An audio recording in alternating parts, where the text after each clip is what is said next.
तर फायनली आम्ही रत्नागिरीला पोहोचलो. रिक्षा पकडली आणि सरळ घरी गेलो. सामान ठेवलं आणि लगेच टेरेसकडे मोर्चा वळवला. वर गेलो आणि झाडाला लागलेला आंब्याचा मोहर पाहिला.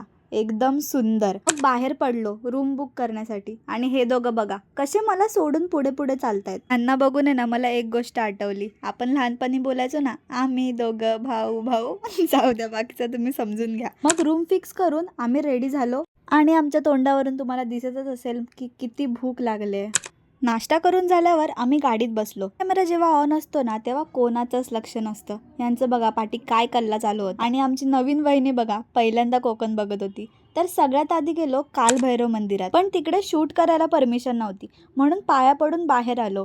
मग आम्हाला दत्त महाराजांचे दर्शन झाले. बोला श्री गुरुदेव दत्त. पुढे गेलो बसणीमधल्या महालक्ष्मी आणि रवळनाथ मंदिरात. शांत, सुंदर आणि एकदम पॉझिटिव्ह वाइब्स. त्यानंतर आम्ही दादाच्या जुन्या घरी गेलो पाया पडण्यासाठी. तर मंडळी, आजचा व्लॉग आपण इकडेच एंड करूया. आणि हो, मी पुढच्या व्लॉगमध्ये कुठे जाणार आहे तुम्ही गेस करून कमेंटमध्ये नक्की सांगा. तोपर्यंत stay tune and follow for more. Bye.